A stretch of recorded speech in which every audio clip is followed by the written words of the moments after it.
Hello students, कैसे हो आप लोग सबको ही। चलो अब हम लोग आपके क्लासेस के लिए अपनी तैयारी हम लोग कर चुके हैं और अब हम लोग स्टार्ट करने जा रहे हैं मॉलिक्यूलर बेसिस ऑफ इनहेरिटेंस का। ये मेरा दूसरा क्लास है। पहले क्लास में मैंने आपको डीएनए के स्ट्रक्चर के बारे में बताया और अब जो तुम्हारे टॉपिक्स में होगा डीएनए के बारे में, तो एनसीईआरटी की किताब को तुम लोग निकाल लो और उसी का पूरा कंटेंट है, इसको समझना है। सबसे पहले डीएनए के बारे में क्या बताया मैंने, तो डीएनए के बारे में मैंने पहला जो पॉइंट बताया वो ये था कि DNA is a polymer of nucleotide. Poly मतलब बताए थे मेनी, मर मतलब मर्ज करना, मिलना। तो जैसे हमने कहा कि laddu is a polymer of boondiya, बहुत से बूंदिया के मॉलिक्यूल को जोड़ दिए तो लड्डू बन गया। ठीक इसी तरह से यहाँ पे डीएनए क्या है, पॉलीमर ऑफ न्यूक्लियोटाइड है। तो न्यूक्लियोटाइड क्या था, तीन चीजों को मिलके न्यूक्लियोटाइड कहा गया, नाइट्रोजेनस बेस, शुगर और फॉस्फेट। नाइट्रोजनस बेस क्या था, हमने कहा बेस कंपोनेंट्स होता है और उसमें नाइट्रोजन का एसिड, बेस एंड सॉल्ट, तीन तरह के केमिकल सब्सटेंस पाए गए। उनमें से बेस वो सब्सटेंस था यहाँ पे जिसके साथ नाइट्रोजन भी अटैच्ड था। तो नाइट्रोजनस बेस के बारे में हम लोग बताए। तो DNA is a polymer of कैसा न्यूक्लियोटाइड, तो हम लोग कहेंगे न्यूक्लियोटाइड, तो हम लोग शब्द का प्रयोग किए, लेकिन ऐसा न्यूक्लियोटाइड जिसमें राइबोज से अगर हम लोग कंपेयर करें तो डीऑक्सी, डी मतलब हमेशा याद रखना, एक गाना था कोलावेरी डी, तो डी मतलब निकलना, किसी चीज को निकाल देना इज डी। डी शब्द का मतलब जान गए डी। और ऑक्सी मतलब ऑक्सीजन, किससे, तो जो राइबोसोम्स का मॉलिक्यूल्स हम लोग यहाँ पे कहेंगे आरएनए का जो मॉलिक्यूल्स होता है वहाँ पे राइबो न्यूक्लियोटाइड पाया जाता है। राइबो न्यूक्लियोटाइड के मॉलिक्यूल से एक ऑक्सीजन को निकाल दिए तो बन गया डीऑक्सी राइबो न्यूक्लियोटाइड। ये हम लोग लास्ट क्लास में डिस्कशन कर चुके थे। अब आ जाओ, तो इसी के मॉलिक्यूल्स को हम लोग कह रहे थे पॉलीमर, बहुत से डीऑक्सी राइबोन्यूक्लियोटाइड का मॉलिक्यूल्स, ये बताया कि ऐसे जुड़ गया, ये एक होगा, ये दूसरा होगा, ये तीसरा होगा, ये चौथा होगा, सभी को जोड़ दिए और सभी को जोड़ने के बाद जो ये लंबा सा स्ट्रक्चर बन गया, दिस इज व्हाट डीएनए।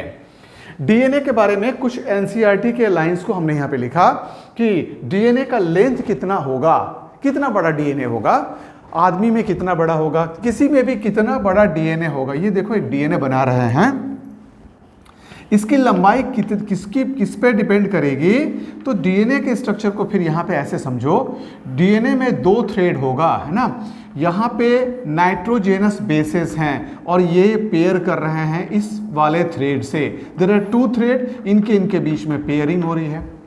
कितना बड़ा होगा, तो तुम लोग सिंपल सी बात कह सकते हो कि नाइट्रोजन बेसेस की संख्या जितनी ज्यादा होगी, 1 2 1 2 3 4 5 6 7 8 9 10, जितनी ज्यादा होगी उतना ही बड़ा डीएनए होगा। तो डीएनए कितना बड़ा होगा, what will be the length of DNA, it will depend upon the number of nucleotide base. और चूंकि दो दो बेस के बीच में पेयरिंग होती है, इसीलिए हम लोग कहते हैं बेस पेयर।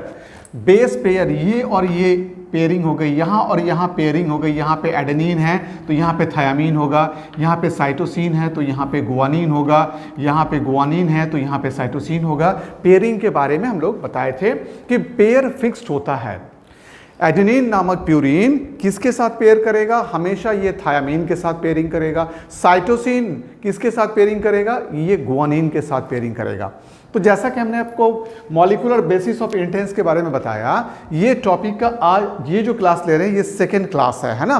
पहले क्लास में हमने स्ट्रक्चर दिखाया है, ये सेकेंड क्लास है, ये 12th का टॉपिक है, बट अभी जो हम लोग पढ़ा रहे हैं ये नीट के पॉइंट ऑफ व्यू से बहुत इंपॉर्टेंट है। बोर्ड के लिए तो इंपॉर्टेंट है, ये बोर्ड में तो चैप्टर जो हैं वो लिमिटेड चैप्टर होंगे क्योंकि उसमें सिर्फ 12th का पोर्शन आएगा, लेकिन बोर्ड में सिर्फ 12th का पोर्शन आएगा। लेकिन नीट की जब बात करेंगे ना तो 11th और 12th दोनों मिला के क्वेश्चंस आते हैं और 11th का सिलेबस तो एग्जॉस्टिव है 12th के कंपैरिजन में। तो जो बच्चे बोर्ड दे रहे हैं उनके लिए तो बहुत आसान है बोर्ड का प्रिपरेशन करना, क्योंकि बहुत लिमिटेड सिलेबस पे हम लोग काम कर रहे हैं। तो डीएनए के बारे में बताया क्या लेंथ होगा, तो नंबर ऑफ न्यूक्लियोटाइड्स और पेयर्स, ये देखो पेयर्स में पाया जाएगा, कितने पेयर्स पाए जाएंगे या नंबर हम लोग कहते हैं, जितना नंबर मिलेगा। तो अगर नंबर आ गया न्यूक्लियोटाइड का तो देखना ध्यान से समझना, यहां पे 1 यहां पे 1 तो 2 हो गया। अगर न्यूक्लियोटाइड का नंबर पूछा तो जितने नंबर्स होंगे उतना पेयर नहीं होगा, उसका हाफ पेयर होगा। मान लो यहां पे है 500 तो यहां भी 500 होगा, तो ये 500 पेयर्स हो गया। लेकिन तुमको अगर क्वेश्चन आ गया there are 500 nucleotide then how many pairs are there, इसका मतलब होगा it will have only 250 pair. क्यों? ये समझ में आ गया तुमको? क्योंकि न्यूक्लियर डीएनए कैसे थे, डीएनए तो बिल्कुल वायर है ना, वायर की तरह दो तार को ऐसे रख दो, यही है डीएनए। इन दोनों को कॉइल कर दो, जैसा कि हम लोग देखते हैं किसके वायर में, जैसा कि हम लोग नॉर्मली ऑब्जर्व करते हैं किस तरह के वायर में, बिजली के वायर को देख लो, ऐसा ही डीएनए का स्ट्रक्चर दिख रहा था हम लोगों को। तो पहला पॉइंट कि हम लोग जान गए, ये न्यूक्लियोटाइड्स या बेस पेयर जो होगा इस पे, इसकी संख्या पे डिपेंड करेगा। जितने ज्यादा बेस के ये पेयर ये पेयर ये पेयर ये पेयर, जितने ज्यादा बेस पेयर होंगे उतना बड़ा डीएनए होगा। कोई डाउट इसमें नहीं होना चाहिए। आगे बढ़ते हैं। अब आ जाएं तो कुछ हमारे एग्जाम्पल दिए हुए थे एनसीईआरटी में। सबसे पहले बैक्टीरियोफाज। अच्छा भैया ये फाज जानते हो तुम लोग सबको ही, बैक्टीरिया पे अटैक करने वाला वायरस, वायरस को फाज कहते हैं। ध्यान से समझना, वायरस को फाज कहते हैं। उसके पहले जो शब्द है उसी पे ये अटैक करेगा। तो बैक्टीरियोफाज जब हम बोले तो समझ जाना ये वो चीज है, ये वो वायरस है जो बैक्टीरिया पे अटैक करेगा, इसको कह देंगे बैक्टीरियोफाज। एक एग्जांपल लिए 5174, ये एक वायरस का नाम और डिजिग्नेशन है। इसमें 5386 न्यूक्लियोटाइड्स पाए जाते हैं। नंबर ऑफ न्यूक्लियोटाइड्स हम लोग यहां पे लिखे हैं, एनसीईआरटी के लाइंस को लिख दिए। 5386 न्यूक्लियोटाइड्स आर प्रेजेंट एग्जैक्टली। इस बार भी जो एग्जाम हुआ इसमें क्या देख रहे थे आप लोग, एनसीईआरटी के जगह जगह से लाइंस को पिकअप किया और जो इसका ऑप्शन था ना, आंसर था, उसी को थोड़ा ट्विस्ट किया। क्वेश्चंस तो डायरेक्ट एनसीईआरटी से 90% क्वेश्चंस थे, है ना। तो ये हम लोग फाज के बारे में बताए। बैक्टीरियोफाज लैम्डा, एक लैम्डा फाज भी होता है ना, ये भी एक दूसरा वायरस है। इसमें 48,502 बेस पेयर हैं, है ना। तो ये बेस पेयर हैं, बीपी याद रखना। तीसरा एग्जाम्पल दिया हुआ एनसीईआरटी में ई कोलाई बैक्टीरिया का, इसमें 4.6 × 10⁶ बेस पेयर हैं। ये सारे एग्जाम्पल एनसीईआरटी के पेज के हैं।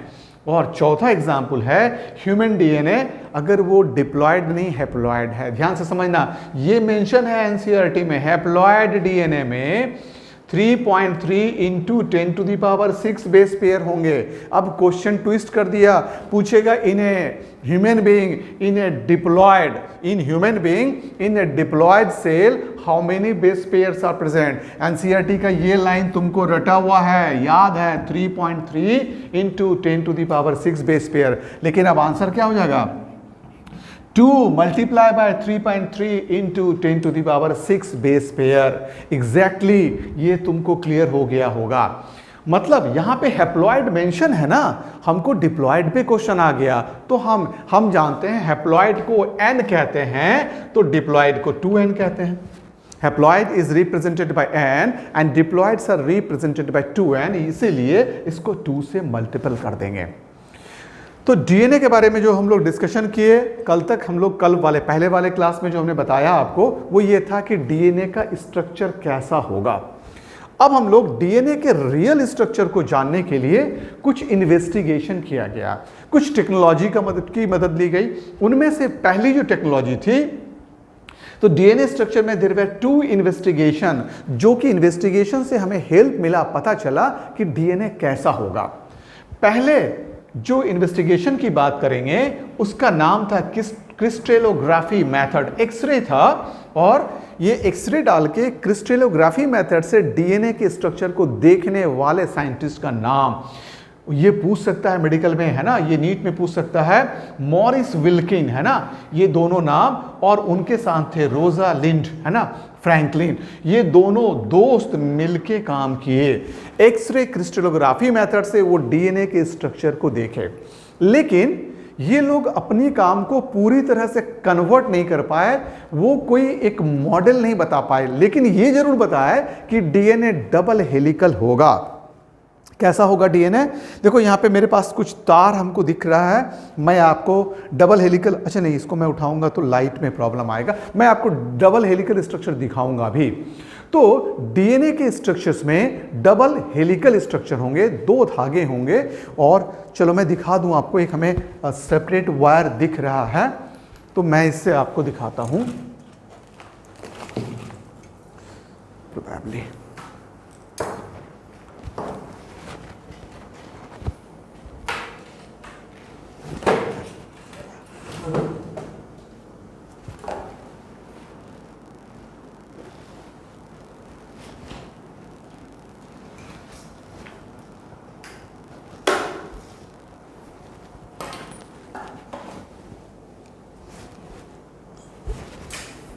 देखो ये डीएनए दिखाने का सबसे अच्छा तरीका, डीएनए इसी तरह के 2 धागे का बना हुआ है और इसी तरह की क्वाइलिंग पाई जाती है ना। तो एक थ्रेड ये दिख रहा तुमको रेड कलर का और दूसरा थ्रेड ये दिख रहा है येलो कलर का, और इनके बीच में बॉन्डिंग है। यहां भी एक नाइट्रोजन स्पेस है, यहां भी है, और इसी नाइट्रोजन बेस के चलते दोनों बिल्कुल सटा हुआ दिख रहा। बिल्कुल ऐसा ही स्ट्रक्चर होगा। और इस स्ट्रक्चर को देखने के लिए मॉरिस विल्किन और रोजालिन फ्रैंकलिन नामक साइंटिस्ट दोनों मिलकर काम किए। एक्सरे डाले, क्रिस्टलोग्राफी मेथड से इस स्ट्रक्चर को देखे और बताए डीएनए हेलिकल स्ट्रक्चर होता है। क्या बताए कि फाइन एक्सरे डिफ्रैक्शन मेथड से ये निकाले, पिक्चर ऑफ डीएनए इनको मिला और ये पहली बार बताया कि डीएनए देखने में हेलिक्स के समान था। ये हेलिकल स्ट्रक्चर था। लेकिन दुर्भाग्य से ये लोग एक मॉडल को नहीं बता पाए। मतलब एक होना चाहिए था ना कि डेफिनेट मॉडल बताते कि यस ये डबल हेलिकल स्ट्रक्चर है, इसकी लेंथ इतनी है, इसकी चौड़ाई कितनी है, इसके टर्न्स में कितने नाइट्रोजन बेसेस है, ये सब बातें ये लोग नहीं बता पाए। तो ये था। लेकिन ये जो मेथड निकाले उसका हेल्प बाद में पता चला।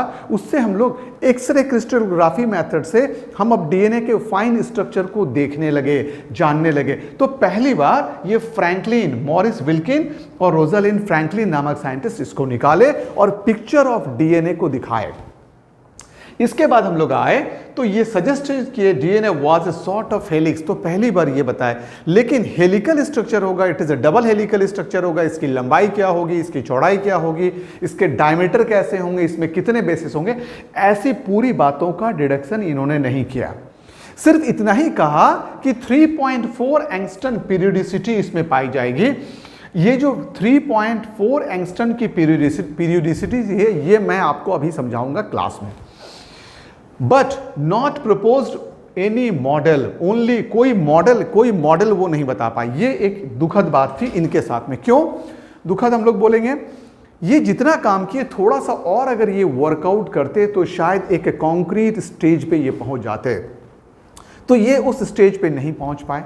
अब इसके बाद आए एरविन चार्गफ नामक आदमी।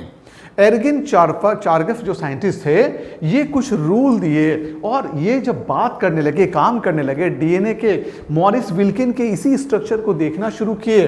और क्या देखे जरा देखो, ये देखने लगे कि अरे ये तो बिल्कुल जैसा मॉरिस विल्किन बता रहे थे। हम लोग इसको थोड़ा सा अभी यहाँ पे यूज करते हैं। चलो ये देखो, हम लोग यहाँ पे एक स्पेस बनाते हैं और अब तुमको यहाँ पे मॉरिस विल्किन के इस काम का हेल्प लिए और चार्गफ नामक साइंटिस्ट क्या क्या बताए। चार्गफ बताया कि DNA is a helical structure, और ये देखो ये हेलिकल स्ट्रक्चर के बारे में बताया। इसमें उन्होंने कहा यहाँ पे अगर एडेनिन है तो यहाँ पे क्या होगा, थायामीन होगा। यहाँ पे अगर साइटोसिन है तो यहाँ पे गुआनिन होगा। एक प्रोडक्ट प्यूरिन है, एडेनिन और गुआनिन, और दूसरा ये दोनों प्रोडक्ट कैसा है, हम लोग बताए थे प्यूरिन है, और ये दोनों प्रोडक्ट कैसा है, पैरामिडीन है। इसी के बेसिस पे, नंबर ऑफ प्यूरिन और नंबर ऑफ पैरामिडीन के बेसिस पे अब चार्गफ अपने कुछ रूल्स को दिए। क्या क्या रूल दिए ये? चार्गफ का पहला रूल था, it is applicable for double stranded DNA. कई बार अब हम लोग जब पढ़ेंगे ना तो हम लोग ये बताएंगे कि डीएनए कभी कभी सिंगल स्ट्रैंडेड भी होता है, कभी कभी कैसा होता है, सिंगल स्ट्रैंडेड भी डीएनए होता है। अभी जो डीएनए हम लोग देख रहे हैं ये डबल हेलिकल स्ट्रक्चर है ना। डीएनए सिंगल स्ट्रैंडेड भी होता है, वहां पे चार्गफ का नियम एप्लीकेबल नहीं होगा। ये एक नीट का अच्छा क्वेश्चन है क्या, कि Chargaff law is applicable to all DNA? No, it is applicable to only double helical structure, क्योंकि समटाइम्स जब हम लोग देखेंगे कि ये डबल हेलिकल अगर नहीं है तो वहां पे ये एप्लीकेबल नहीं होगा। तो एक आध कुछ केसेस हमको मिलेंगे which are exception cases which is known as single stranded DNA, वहां पे ये नहीं मिलेंगे। अब चलो दूसरी बात, वो क्या बोले, जितना प्यूरिन होगा उसका जो अमाउंट होगा, चूंकि वो पेयरिंग कर रहा है पायरिमिडीन से, सो फर्स्ट लॉ रूल क्या बताए, प्यूरिन का नंबर is equal to amount is equal to that of pyrimidine amount, क्योंकि पेयरिंग होती है बिटवीन प्यूरिन एंड पायरिमिडीन। फिर उसी तरह से प्यूरिन इन डीएनए कौन कौन होंगे, adenine and guanine is always equal to pyrimidine, that is C and T। ये हम लोग जान गए, जितने प्यूरिन होंगे, ये सब चारगफ बता रहे थे, जितने प्यूरिन होंगे उतने ही पायरिमिडीन होंगे। अब वो क्या किए, adenine plus guanine, purine butter cytosine by thymine, ये हमेशा इसका मतलब कांस्टेंट होगा। The value is constant for each species, हर एक स्पीसीज के लिए ये एक कांस्टेंट हो जाएगा। कौन, एडेनिन और हम लोग कहे गुआनिन, मतलब ये प्यूरिन बाय पायरिमिडीन। अब इसको वो चेंज किए और बेस रेशियो की बात करने लगे। बेस रेशियो किसको बोलते हैं, एक प्यूरिन और दूसरा पायरिमिडीन। एडेनिन की पेयरिंग याद करना थायामीन से हो रही थी, साइटोसिन की पेयरिंग गुआनिन से हो रही थी, तो बेस रेशियो कहते हैं 1 purine plus 1 pyrimidine by 1 purine another purine and another pyrimidine is specific for a species. ये जो रेशियो होता है ये सभी स्पीसीज के लिए एक कांस्टेंट होता है ना। और इसका जो बेस रेशियोज है वो ई कोलाई बैक्टीरिया में हमको मिला 0.92। कितना मिला ये, 0.92 मिला। इन प्रोकैरियोट्स, अगर हम लोग प्रोकैरियोट्स की बात करें है ना, तो ई कोलाई बैक्टीरिया प्रोकैरियोटिक हो गया। Bacteria are always prokaryotic in nature. Pro मतलब होता है प्रिमिटिव, कैरियोट मतलब होता है न्यूक्लियस। तो ई कोलाई बैक्टीरिया में इसका वैल्यू हमको मालूम हो गया 0.92। लेकिन अगर हम लोग किसी यूकैरियोटिक सेल की बात करें, अगर किसी यूकैरियोटिक सेल की बात करेंगे तो base ratio will be more than 1, एक से ज्यादा होगा। बेस रेशियो कितना हो जाएगा, it will be more than 1। हम लोग अब अपने बारे में जरा बात करें, हमारे बॉडी में, ह्यूमन के बॉडी में adenine plus thymine by cytosine by plus guanine का जो बेस रेशियो होता है it is 1.52 irrespective of space, irrespective of area, irrespective of country. Japanese लोग होंगे फिर भी, इंडियन लोग होंगे फिर भी, अमेरिकन लोग होंगे फिर भी, base ratio will remain same. तो बेस रेशियो पे एक तो समझ में आ गया। अब हम लोग आते हैं, शुगर है डीऑक्सीराइबोस एंड फॉस्फेट रेसिड्यू। तो अगर हम लोग डीएनए की बात कर रहे थे तो हम लोग एक डायग्राम बनाए थे, उसको फिर से यहां पे बना देते हैं कि नाइट्रोजेनस बेस है ना, शुगर, और ये दिखा रहे हैं फॉस्फेट, फिर दिखाए शुगर, फिर दिखाए नाइट्रोजेनस बेस। इसी सीक्वेंस में हम लोग बढ़ते चले जाएंगे, यहाँ फिर फॉस्फेट, फिर दूसरा शुगर, फिर यहाँ पे नाइट्रोजेनस बेस। तो जरा ध्यान से देखोगे तो ये वाला लाइन क्लियर हो जाएगा। शुगर डीऑक्सीराइबोस, शुगर ये डीऑक्सी, चूंकि डीएनए की बात कर रहे थे तो डीएनए में राइबोस शुगर से हम लोग ऑक्सीजन को निकाल दिए, तो क्या बना, डीऑक्सीराइबोस शुगर। तो ध्यान से देखना, फिर यहाँ पे शुगर डीऑक्सीराइबोस, इसकी पेयरिंग किससे होती है, फास्फोरस से होती है। And phosphate residue are always equal, दोनों इक्वल होंगे। इसकी पेयरिंग शुगर की फॉस्फेट से होगी, शुगर की फॉस्फेट से होगी, शुगर की फॉस्फेट से होगी, कंटिन्यूएशन में ये बढ़ता जाएगा और चलता जाएगा। तो ये शुगर और फॉस्फेट का जो कॉम्बिनेशन होगा, इसी के चलते हम लोग ये कह पा रहे थे कि शुगर डीऑक्सीराइबोस और phosphate residue are equal in number. Number की बात कर रहे थे, इक्वल इन नंबर होंगे। दो बातें हो गई। Purine adenine is equimolar with pyrimidine. अब देखो, प्यूरिन एडेनिन ये पेयरिंग किससे करते हैं, थायामीन से। तो जितना एडेनिन यहां पे होगा वही उतना थायामीन यहां भी होगा। यहां पे 1, अगर यहां भी 1 होगा तो चलो यहां भी लिखते हैं 1। तो नंबर ऑफ प्यूरिन, ये adenine always pairs with thymine in case of DNA. इसीलिए ये भी एक पॉइंट हो गया कि प्यूरिन एडेनिन इज इक्विमोलर, है ना, और with that of pyrimidine. Thiamine चूंकि इसकी पेयरिंग हो रही थी। अब आ जाओ उसी तरह से प्यूरिन गुआनिन भी है, एडेनिन और गुआनिन दोनों प्यूरिन है, ये भी तो इक्वल हो जाएगा साइटोसिन के, ये भी इक्वल हो जाएगा। तो ये इक्विमोलर हो जाएगा, एडेनिन इक्विमोलर हो जाएगा थायामीन के, साइटोसिन इक्विमोलर हो जाएगा गुआनिन के। तो ये तुम्हारा एक कॉन्सेप्ट था, ये था अबाउट चारगफ रूल, है ना। तो चारगफ रूल पे कुछ क्वेश्चंस आ सकते हैं। और यहाँ पे हम लोग स्ट्रक्चर बताए, एक्सरे क्रिस्टलोग्राफी के बारे में, मॉरिस विल्किन जिसके बारे में बताया, मॉरिस विल्किन के वर्क से अब हम लोग आएंगे वॉटसन एंड क्रिक नामक साइंटिस्ट डबल हेलिकल मॉडल को दिए।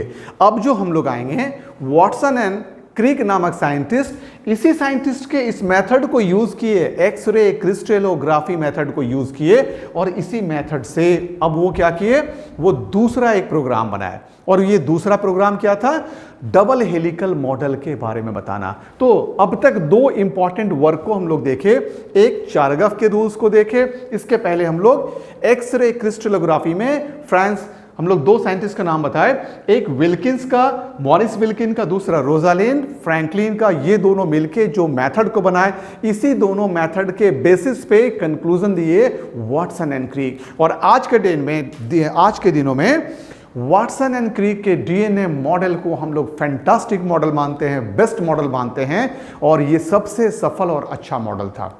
तो अब नेक्स्ट क्लास आपका होगा डीएनए डबल हेलिकल स्ट्रक्चर पे।